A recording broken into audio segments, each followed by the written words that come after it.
Olá, eu sou a Carol Nogueira e esse é o Item Mais da CNN. Vamos conhecer os vencedores do Oscar deste ano no próximo domingo. Depois de uma cerimônia restrita em 2021 por causa da pandemia de Covid-19, a maior festa da indústria cinematográfica volta ao formato tradicional, com o charme das estrelas desfilando pelo tapete vermelho e a grandiosidade do Dolby Theatre em Los Angeles. O filme Ataque dos Cães lidera a lista de indicados à premiação em 12 categorias. Ataque dos Cães, 12 indicações. Já era esperado isso. A diretora da Nova Zelândia, Jane Campion, agora é a única mulher da história do Oscar a ser indicada 2 vezes na categoria de melhor direção. Ela já ganhou o Oscar em 1994 por O Piano e acredito que ela é uma das favoritas aqui também neste ano. Segundo, Duna, o filme do Denis Villeneuve, canadense, também tem 10 indicações, então está na sequência nessa lista, que é uma ficção científica, futurística, diferente desse como Ataque dos Cães, que é um faroeste, né? Uma história familiar disfarçada de faroeste, digamos assim. Na sequência, Amor, Sublime Amor, de Steven Spielberg, novamente nessa lista, tem 7 indicações, empatado com Belfast, que também tem 7 indicações. Agora o Spielberg tem 19 indicações ao todo, já colecionando ali. E Belfast, o diretor Kenneth Branagh, que conta nesse filme a história da infância dele, na década de 80, crescendo ali na Irlanda do Norte, num momento de muita tensão. Ele agora é a primeira pessoa a ser indicada em 7 categorias diferentes. Ele é ator, ele é diretor, ele é roteirista, agora é indicado também para esse filme, então ele está se destacando nessa lista.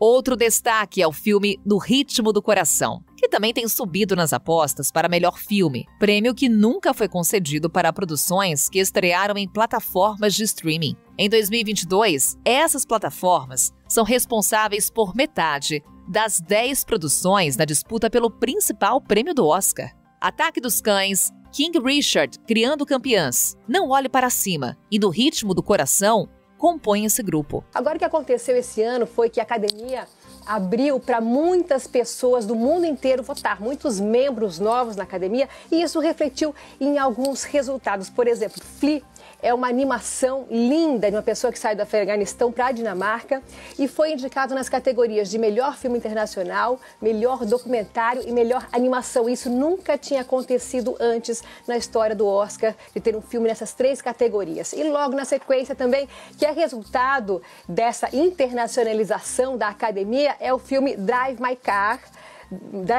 do Ryusuke Yamaguchi, que é o diretor japonês, e ele está na lista do melhor filme, melhor direção, melhor roteiro e também melhor filme internacional. Inédita também será a participação do público no Oscar. De olho na queda da audiência da cerimônia, a Academia criou o prêmio Filme Favorito dos Fãs, com votação pelas redes sociais. Mas o que não muda é a expectativa pelas premiações e, claro, pelas surpresas da noite. Vamos falar mais, então, sobre a cerimônia, sobre as expectativas. Quais são os indicados ao Oscar deste ano? Na primeira parte desse episódio, eu converso agora com a Isabela Faria, que encabeça o setor de cultura aqui da CNN, assunto que a gente adora, hein, Isa? Que bom ter você aqui no Item Mais. E que bom com um assunto leve como esse para a gente falar de cinema. Bem-vinda! Muito obrigada, Carol. Muito obrigada pelo convite também. Sim, adoro, estou, inclusive, muito animada para esse domingo. Pois é, e estamos todos, né, Isa? Você vai, inclusive, traçar pra gente aqui nossas expectativas com relação a essa noite de domingo. Pra começar, Isa, vamos falar um pouquinho da cerimônia, porque ano passado foi bem diferente por conta da pandemia de Covid-19. E pra esse ano, como é que fica? Tudo volta ao normal? O que a gente pode esperar, principalmente comparando com o que foi em 2021? Carol, em 2021 a cerimônia foi bastante criticada, né? Foi praticamente, para não dizer, uma bagunça. Muitos críticos, muitos espectadores disseram que a cerimônia foi bem desorganizada. Mas, claro, também pudera, né? O Dolby Theatre, que é a sede da cerimônia do Oscar, desde que o Oscar existe, foi aposentado por um ano, justamente por causa da pandemia. Foi feito num lugar menor, só que as pessoas estavam usando máscaras, havia distanciamento, tudo certo. Mas, mesmo assim, a cerimônia foi criticada, justamente porque disseram que tinha muita bagunça, não tinha um apresentador fixo, por exemplo. Diversas celebridades apresentavam os prêmios, mas não tinha uma pessoa como fio condutor da apresentação. A cerimônia e os organizadores do Oscar ouviram essas críticas que inclusive se refletiram nos números. No ano passado, na cerimônia de 2021, 10 milhões de pessoas, um pouco mais de 10 milhões de pessoas, para ser exata, 10.600.000 pessoas assistiram ao Oscar pela televisão, o que foi uma diminuição de 56% em relação ao outro ano, que seria o de 2020, que foi aquele ano super aclamado, que Parasita ganhou o prêmio principal da noite de melhor filme. Então, o que a academia está fazendo agora? A academia está ouvindo essas críticas e está tentando se adequar a essa audiência nova que está chegando. Nova, eu digo literalmente nova, são jovens, está tentando puxar mais gente jovem para assistir a cerimônia. O que muda, primeiramente, nesse ano? Pela primeira vez, a gente vai ter 3 mulheres apresentando o prêmio, que são 3 mulheres, inclusive, comediantes. A Amy Schumer, a Regina Hall e a Wanda Skies. De novo, é a primeira vez na história que isso acontece. A Amy Schumer vai ser a principal. A gente vai ter as co-apresentadoras lá. Não estarão juntas 100% do tempo, mas isso já é um ponto positivo na questão da representatividade, né? Essa onda de representatividade de mais mulheres, de mais pessoas LGBTQIA+, na cerimônia tem sido uma grande demanda da audiência, do público. A gente vai ter isso e também a gente vai ter uma experimentação de formato, digamos assim. A academia rebaixou, a gente pode dizer, 8 categorias. 8 categorias da apresentação não vão ser ditas e não vão ser anunciadas ao vivo na premiação. E são categorias até bem importantes. A gente tem melhor trilha sonora original, que não vai ser anunciada. Melhor montagem, melhor figurino e penteado, maquiagem, som, curta animado, curta live action, curta documentário. São 8 categorias que não vão acontecer ao vivo na premiação. Elas vão ser gravadas antes do tapete vermelho, inclusive, e vão ser exibidas durante a premiação numa coisa meio editada ali, rapidinho. Porque assim, por mais que quem goste de cinema seja muito fanista em relação a essas categorias, melhor trilha sonora original, uma coisa muito grande, melhor montagem, melhor edição também. Mas a gente sabe que a audiência cai. Quando entra melhor curta documentário, a pessoa vai lá na cozinha, vai pegar uma água, vai respirar, vai ver as redes sociais. Não tem tanto apelo, né, Isa? Não adianta. Por mais que quem gosta de cinema goste de ver tudo, gosta de ficar até 3 horas da manhã acordado pra ver todas as categorias, não tem como. Então, o Oscar, quem organiza a premiação, tá vendo que não tá dando pra deixar tantas categorias assim. Mas ao mesmo tempo que ela corta categorias esse ano, outra novidade vão ser o surgimento de 2 categorias que estão apelando aí diretamente pro público, que são as categorias de filme favorito e cena mais icônica de todos os tempos do Oscar. Essas 2 categorias são feitas por votação popular. Então as pessoas vão entrar no Twitter, vão pela hashtag, isso tá só disponível nos Estados Unidos, né? Mas as pessoas estão votando ali qual é o filme favorito do ano de 2021 delas. Essa é uma estratégia, inclusive, Isa, para atrair o público jovem? Com certeza, Carol. Queria voltar um pouquinho do público jovem, porque é muito interessante isso. Com essas categorias, eles querem fomentar o público, os jovens, a geração Z, para assistir o Oscar. Porque com a pandemia, a gente ficou muito acostumado com streaming, a gente ficou muito acostumado em viver a vida nas nossas casas, com tudo super à mão. E agora, sair para o cinema para ver um filme tem que ser filmão. As pessoas estão saindo de casa para ir ao cinema, à sala escura, com som de qualidade, para ver Homem-Aranha, para ver Batman, para ver Duna. E quem são essas pessoas que estão indo aos cinemas para ver filmão? Blockbuster, que é como a gente chama, arrasa quarteirão mesmo. São os jovens. E a partir do momento que Homem-Aranha, na edição desse ano, só tá indicado em uma categoria, que são os melhores efeitos visuais, é óbvio que os jovens não vão sentir que essa premiação tenha relevância. Não, pelo menos a relevância que tinha antigamente. Esses blockbusters de super-herói, Marvel, DC, até mesmo Duna, que tá aí com 10 indicações esse ano, mas principalmente o Homem-Aranha é capaz de ganhar essa categoria nova, justamente porque é o favorito dos jovens. E o Oscar tá percebendo isso. Ele precisa chamar gente pra assistir a premiação, porque Oscar é business, né? É dinheiro envolvido. Se não tem dinheiro, se não tem audiência, não tem dinheiro. Foi curioso você destacar, Isa, sobre a relevância do streaming, quando a gente percebe no nosso dia a dia o quanto que ele foi incluído, principalmente por conta da pandemia de Covid-19. E isso se reflete, inclusive, nas indicações ao Oscar deste ano. O que mais que a gente pode perceber quando a gente observa as indicações, a premiação, como um reflexo da sociedade, um reflexo da atualidade? O que a gente pode esperar, não só em termos de filmes, de produção, mas também na própria cerimônia? O que a gente pode esperar, Carol, é que, de novo, o Oscar está ouvindo o público, a audiência, que clama por cinema mais independentes, indo ao mainstream, que é a superfície da indústria cinematográfica, clama por mais diretoras, por mais representantes do setor LGBTQIA+. Por exemplo, esse filme que a gente tem, o filme com maior número de indicação, é O Ataque dos Cães, de uma diretora mulher, que é a Jane Campion. São 12 indicações ao Oscar, melhor filme, melhor ator coadjuvante, melhor atriz e melhor diretora. A gente tem a Jane Campion aí, que é, assim, uma das cineastas mais aclamadas da indústria por anos, e eu acho que a gente pode ver esse tipo de correlação. A gente tem diretoras sendo agraciadas com essas indicações, inclusive em Ataque dos Cães, se ganhar a melhor fotografia, vai ser a primeira mulher da história do cinema a ganhar por fotografia. Existem mais representantes negros nas categorias, ainda está muito abaixo do que é necessário e do que o público está clamando. Mas, por exemplo, na categoria de melhor ator, a gente tem o Will Smith e a gente tem o Denzel Washington. O Will Smith muito provavelmente vai ganhar pela primeira vez, é a terceira indicação dele ao Oscar, e ele vai ganhar, sendo um homem afro-americano. Então, a academia, ela tá ouvindo o público no sentido principalmente de representatividade, e a gente pode esperar também, com certeza, alguma relação e alguma manifestação, mesmo que muito discreta, em relação à guerra na Ucrânia. Porque, como você disse, né, Carol, a cerimônia do Oscar, ela não é uma coisa isolada. O cinema não é uma coisa isolada, ele está presente no momento atual. Eu volto de novo com o Ataque dos Cães. É uma história sobre... É um faroeste inclusivo, é um faroeste, é até um pouco de spoiler isso, talvez, mas é um faroeste LGBTQIA+.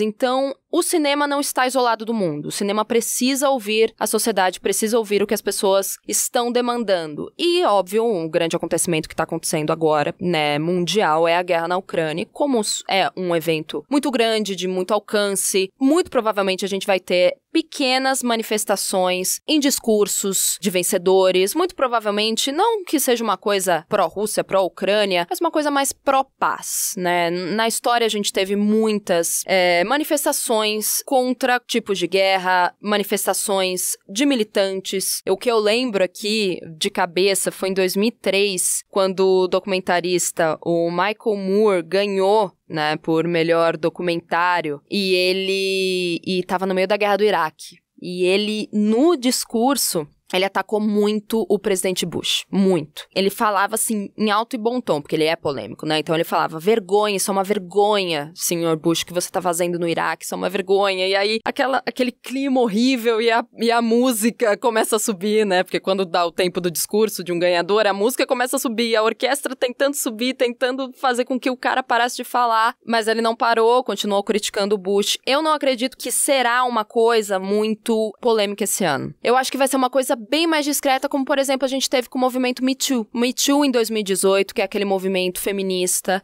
dedicado a denunciar o assédio em Hollywood. Assédio a atrizes, a produtoras, a diretoras, a qualquer mulher que esteja nesse meio de cinema. E em 2018, a cerimônia não fez grandes alardes, mas você tinha ali as atrizes usando um brochezinho, as atrizes usando preto, o monólogo do Jimmy Kimmel para abrir ali a abertura, teve ali também uma dicasinha do que estava acontecendo com o Me Too. Eu acho que o Oscar, ele não vai ser diferente esse ano. Ele tá muito inserido na sociedade, no sentido dos acontecimentos, os últimos acontecimentos, então a gente pode esperar mais representatividade esse ano, inclusive das apresentadoras, porque 2 são mulheres negras, no caso são 3 mulheres. A gente pode esperar também, então, mais diversidade e com certeza algum aceno à guerra na Ucrânia.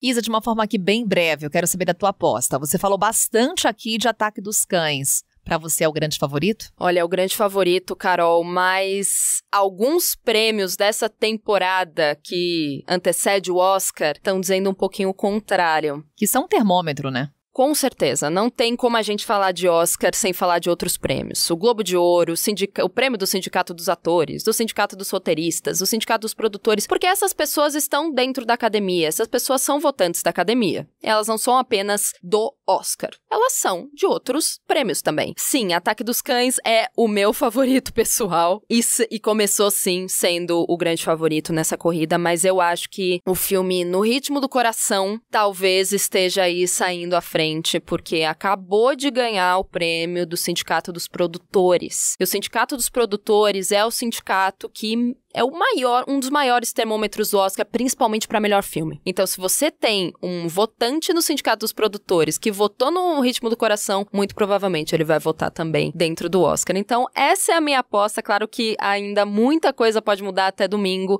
mas eu acredito que no Ritmo do Coração, então, deva levar aí melhor filme e, quem sabe, um melhor roteiro adaptado, mas aí a gente vai ver. Isabela Faria agora vai estar sempre com a gente aqui falando de cultura na CNN. Que bom, Isa, que bom. A gente adora esse assunto. E venha mais aqui ao Item Mais, claro, trazendo mais cultura pra gente também. Muito obrigada, Carol. Com certeza é só me chamar.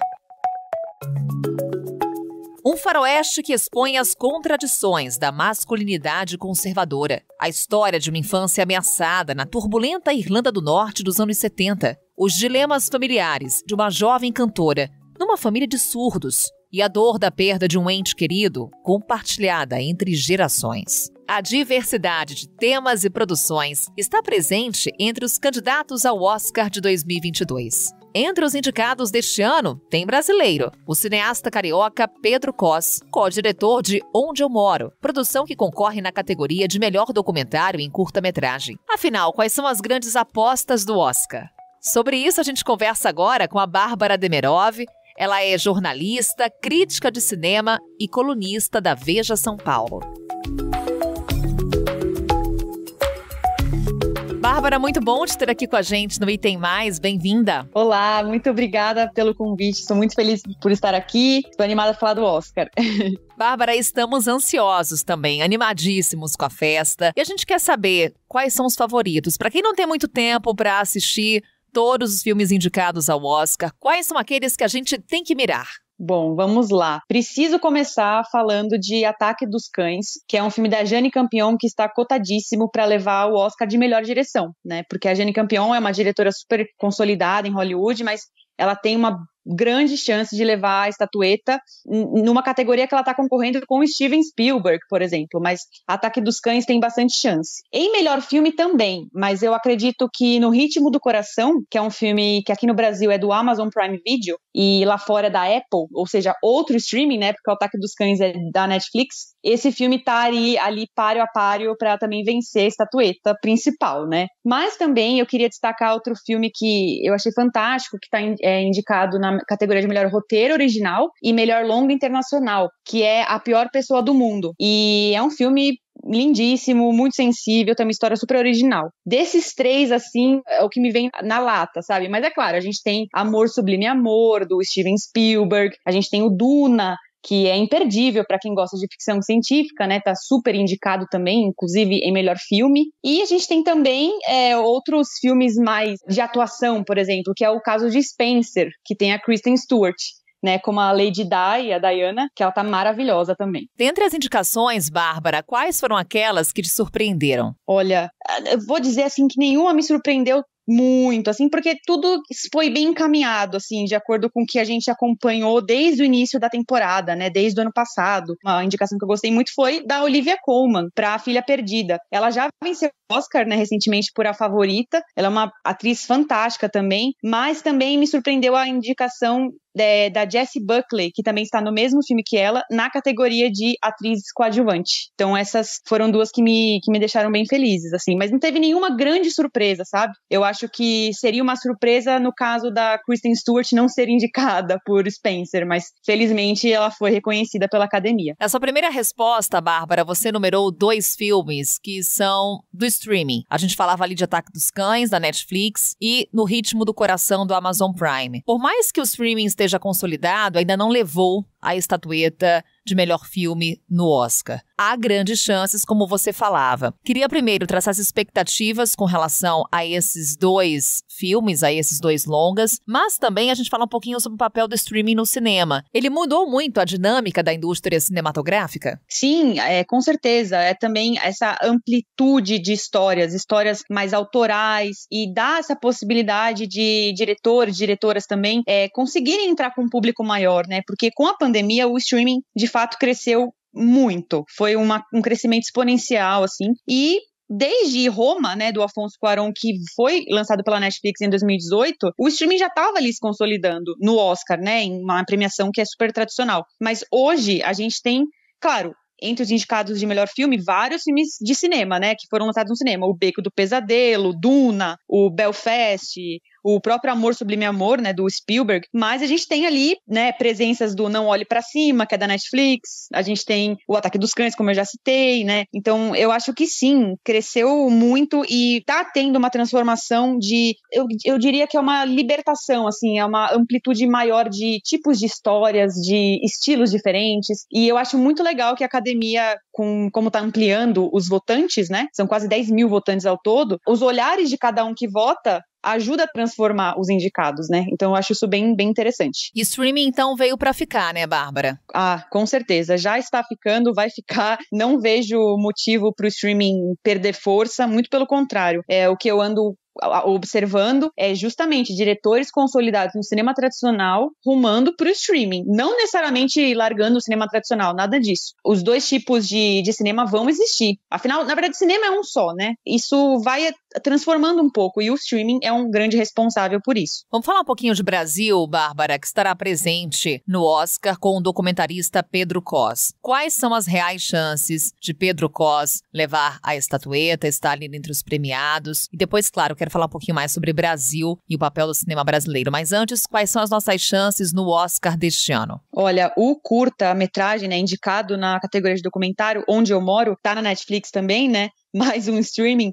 É um documentário muito sensível, tem 40 minutinhos ali, ele retrata, basicamente são 3 anos das vidas de pessoas que não têm uma casa fixa, né, que são sem teto, em cidades como Los Angeles, São Francisco. Então, eu acho que sim, existe uma chance boa do Brasil ganhar, né, esse Oscar. Na verdade, a produção ela é norte-americana, mas é muito incrível ter um nome brasileiro na direção. Então, com certeza seria uma conquista fantástica pro Brasil. Mas também tem um outro documentário cotado, que é o 3 Canções para Benazir, que nas últimas semanas andou tendo bastante presença nessas listas de apostas e tudo. Então, acredito que deve ir para um dos 2. Com relação ao cinema brasileiro, Bárbara, qual é a fase que a gente está agora? Por que a gente não consegue deslanchar, por exemplo, numa concorrência de Oscar? Então, é muito legal essa pergunta, muito interessante, porque a gente vai vendo com o tempo que é um buraco muito mais embaixo. Não é necessariamente culpa dos votantes da academia que não votam em filmes brasileiros, né? É tudo uma questão que começa aqui no Brasil, com a Academia Brasileira de Cinema. Então, por exemplo, o filme Deserto Particular, que é um filme do Ali Muritiba, maravilhoso, muito lindo, ele não fez uma carreira internacional como Bacurau, por exemplo, que não foi selecionado pela Academia Brasileira de Cinema, mas foi lançado nos Estados Unidos, teve um contato ali muito grande com o pessoal de fora do Brasil. Então, o Deserto Particular foi, sim, né, classificado como um pré-indicado do Oscar pela Academia Brasileira, mas não conseguiu a vaga, não conseguiu entrar nem na própria pré-lista, né, do Oscar, naquela short list. Então, isso não quer dizer que o filme não é bom. Muito pelo contrário, é um filme lindo, mas eu acho que o filme brasileiro, o nosso representante, tem que se conectar não só com o brasileiro, mas também com o mercado de fora. Então é até muito interessante essa pergunta, porque eu estava entrevistando o Daniel Rezende, o diretor de Turma da Mônica Lições, e ele é votante do Oscar também, né? Desde 2006. E ele disse que está tendo uma conversa maior entre os diretores, os votantes brasileiros do Oscar, para justamente tentar movimentar esse mercado internacional para o pessoal de fora ver o Brasil e outros filmes, né? E para justamente a votação da Academia Brasileira ser um pouco mais centrada nessa carreira consolidada lá fora, né? Porque Infelizmente, não é tão fácil, né? Você lançar um filme e já ser indicado ao Oscar. Tem muito trabalho, tem realmente muita pesquisa, muito esforço mesmo para você garantir uma vaga ou uma pré-vaga no Oscar. Bárbara, pra gente encerrar, quero te propor aqui um ping-pong, um bate-bola, das categorias e quais são as suas apostas. Pode ser? Pode. Vou selecionar aqui algumas categorias e vamos ver então o que a Bárbara aponta pra gente, quais são os filmes, atores, atrizes que devem levar a estatueta. Vamos começar então? Melhor filme, Bárbara? Melhor filme, Ataque dos Cães. Melhor direção? Gianni Campion, Ataque dos Cães também. Melhor ator? Difícil. Acredito que vai pro Will Smith. Melhor atriz? Olivia Colman. Melhor roteiro original? A Pior Pessoa do Mundo. Melhor animação? Encanto. Melhor filme estrangeiro? Drive My Car. Melhor documentário? Flea. E uma categoria que eu adoro, melhor fotografia. E essa... Eu estou torcendo muito pro A Tragédia de Macbeth. São as apostas da Bárbara. Bárbara, vou anotar aqui tudo e depois eu quero conversar contigo mais uma vez. Pois é, para ver se você acertou, se você fechou aqui o nosso questionário. Bárbara, obrigada por essa conversa mais uma vez, por trazer aqui pra gente um panorama do Oscar, do cinema brasileiro. E claro, já fica o convite aqui para uma próxima conversa, um próximo bate-papo. Eu que agradeço muito, foi um prazer falar com vocês, espero, né, que eu acerte as apostas, mas se eu não acertar também, tá tudo certo, o que importa é a gente se divertir e assistir esses ótimos filmes. Muito obrigada. Exatamente. Tem as recomendações aí já da Bárbara pra gente acompanhar, ver o cinema, prestigiar sempre. Obrigada, Bárbara, um abraço. Obrigada. Assim encerramos o Item Mais de hoje, desejando a você um ótimo fim de semana com muita cultura, muito cinema. A gente volta a se encontrar na segunda-feira. Até lá! Com a minha apresentação, Carol Nogueira, este podcast foi produzido pela Maremoto para a CNN Brasil. Roteiro e pesquisa, Lucas Scherer. Pauta e produção, Danilo Santana. Edição e sonorização, Roberto Rudinei. Coordenação geral, Paula Weinberg e Felipe Gomes. Coordenação de produto, Verônica Schneider. Coordenação editorial, Diego Toledo. Você também pode ouvir o Item Mais no site da CNN Brasil. E aproveite para conhecer os nossos outros programas em áudio. Acesse cnnbrasil.com.br/podcasts.